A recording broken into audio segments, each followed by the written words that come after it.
Bismillahirrahmanirrahim. Assalamualaikum warahmatullahi wabarakatuh. Selamat pagi, salam sejahtera bagi kita semua. Bapak Ibu yang saya hormati, pada kesempatan ini saya akan memaparkan atau menjelaskan terhadap rencana pembelajaran untuk agenda 3 PKP untuk teknik komunikasi publik. Selanjutnya saya akan memaparkan tentang dasar hukum. Dasar hukum ini saya perlu menjelaskan karena keberadaan dari pelatihan yang akan kita lakukan. Dasar-dasar pelatihan PKP, pelaksanaan PKP, dasar hukumnya hingga terakhir adalah kurikulum dari PKP itu sendiri. Dimulai dari undang-undang, PP, perkalan, hingga perkalan dan yang kurikulum tadi. Ini dimaksudkan supaya peserta paham, tahu bahwa dengan penekanan-penekanan keberadaan dari tugas dari agenda pengendalian pekerjaan yang saat ini dilakukan, yaitu di agenda pengendalian pekerjaan pada teknik komunikasi publik. Ini berada pada agenda ketiga, yang ketiga dari agenda kepemimpinan Pancasila dan bela negara, agenda kepemimpinan pelayanan, dan agenda pengendalian pekerjaan, yang terakhir agenda aktualisasi kepemimpinan. Keberadaan dari teknik komunikasi publik berada di nomor 1 di agenda pengendalian pekerjaan. Dimaksudkan untuk mengetahui keberadaan saat ini pelatihan ini berada di mana. Selanjutnya saya akan menjelaskan dalam 9 jam pelajaran nanti ini apa saja yang akan disampaikan di dalam agenda pembelajaran. Jadi saya akan menyampaikan pendahuluan konsep komunikasi publik, komunikasi asertif, public speaking dan presentasi yang efektif, serta penutupnya. Ini akan saya sampaikan di slide saya yang ketiga. Selanjutnya adalah di sini rata-rata saya menggunakan metode ceramah dan tanya jawab, serta ceramah yang interaktif untuk menggali peserta berpikir, berinovasi atau berpikir apa itu pelajaran yang akan kita sampaikan nanti. Jadi deskripsi singkat tujuan pembelajaran di sini intinya adalah bagaimana nanti menerapkan teknik komunikasi publik dalam menjalankan tugas. Hasil belajarnya mampu menerapkan komunikasi publik dalam tugas Bapak Ibu sehari-hari nantinya di dalam kegiatan yang sebagai jenjang pengawas sehingga mampu menghasilkan kinerja yang tinggi. Nah, yang terakhir adalah indikator hasil belajar. Di sini mampu menjelaskan pengetahuan dan kemampuan komunikasi publik, komunikasi asertif dan bahasa tulisan, public speaking dan presentasi. Selanjutnya saya akan menjelaskan, ini masuk kepada pembelajaran yaitu komunikasi. Di sini saya di dalam metode ini ceramah saya gunakan juga ceramah saya gunakan juga saya akan membangkitkan peserta untuk bertanya, peserta untuk saya tanyakan apa ini komunikasi. Nah, di sini saya hanya menutup ya tentang apa itu komunikasi dilakukan. Nah, selanjutnya adalah komunikasi memperbaiki kemampuan komunikasi yang baik mutlak dimiliki oleh seorang pemimpin birokrasi. Karena kita berada di lingkungan birokrasi, komunikasi ini sangat penting dibutuhkan, mutlak dipelajari. agar supaya yang tadi disebutkan, agar supaya kita dapat meningkatkan kinerja yang lebih tinggi. Selanjutnya adalah komunikasi kemampuan pesan dengan efektif. Ada kalanya kita karena tidak mempunyai kemampuan komunikasi yang baik, salah paham antara sesama rekan kerja, salah paham antar atasan, salah paham antar bawahan. Ini terjadi karena tidak ada kurangnya komunikasi, kemampuan pesan yang efektif, yang pada akhirnya kita produktivitas kerja kita berkurang. Ini metode yang akan saya sampaikan pada saat nanti mendapatkan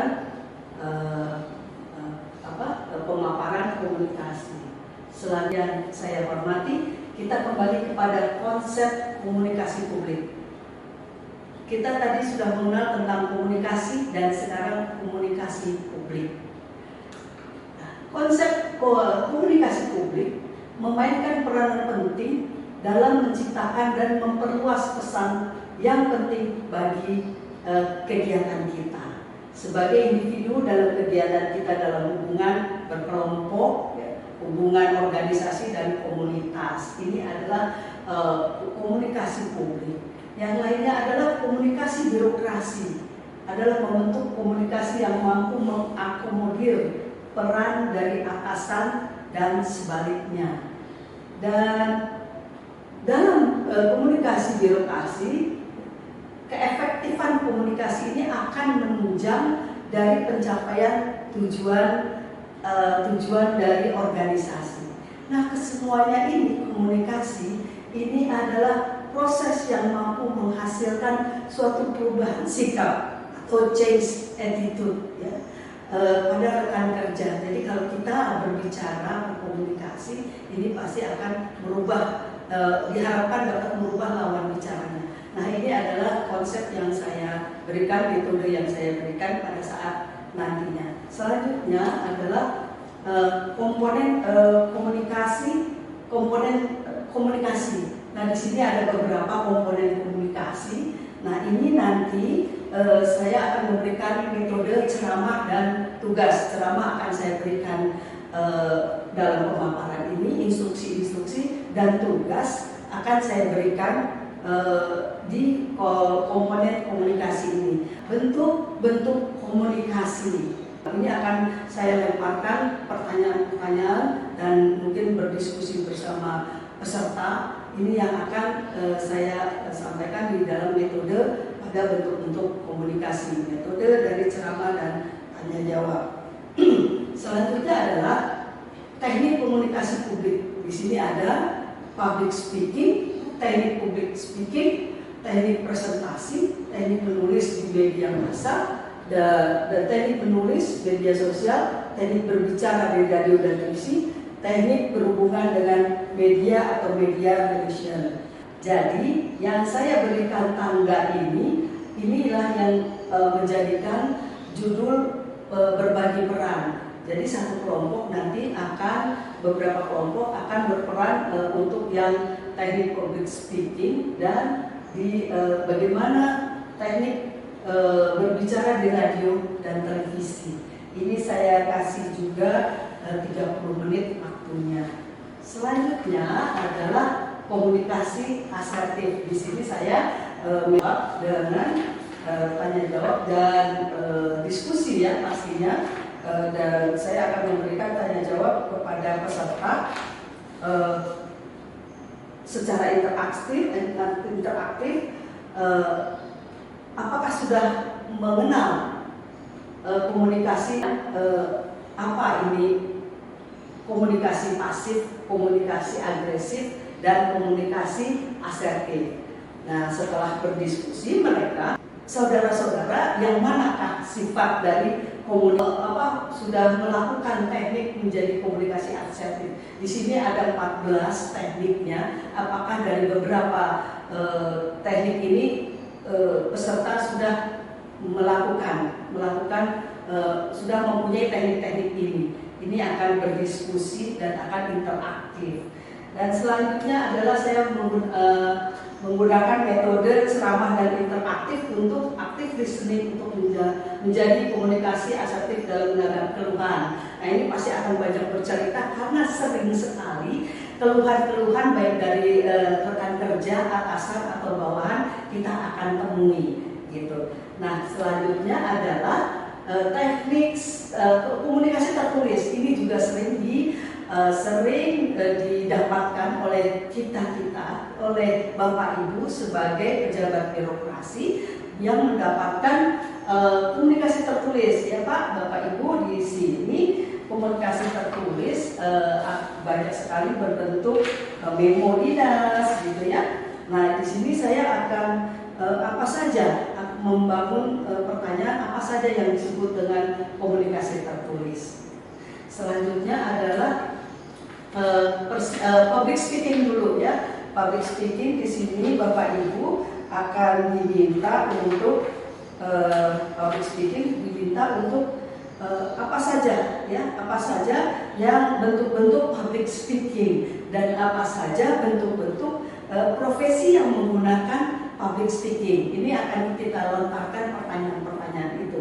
Itulah metode yang saya gunakan untuk yang public speaking. Bagaimana dengan yang persiapan presentasi? Di sini saya hanya menjabarkan saja persiapan presentasi, karena persiapan presentasi ini peserta sudah banyak yang melakukannya, jadi saya hanya mengulas saja. Selanjutnya adalah struktur presentasi. Ya, jadi ini pun sudah banyak dilakukan oleh peserta ya, yang rata-rata sudah menduduki jabatan pengawas. Jadi saya hanya mengungkap saja. Demikian juga yang ini teknik presentasi. Mereka sudah melakukan, tetapi mungkin tidak berurutan. Nah, di sini saya menggugah untuk mengingatkan kembali apa saja yang dibutuhkan untuk teknik presentasi. Selanjutnya alat bantu presentasi dan body language. Ya. Jadi bagaimana body language kita dalam berpresentasi. Dan ini dengan evaluasi. Nanti setelah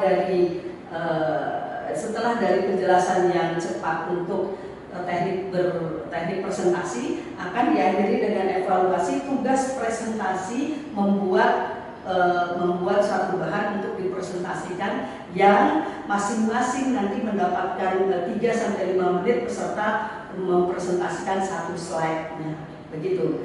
Baik Bapak Ibu, dan itu adalah terakhir saya akan menutup dengan sapaan dengan kalimat terima kasih, semangat pagi, dan wassalamualaikum warahmatullahi wabarakatuh.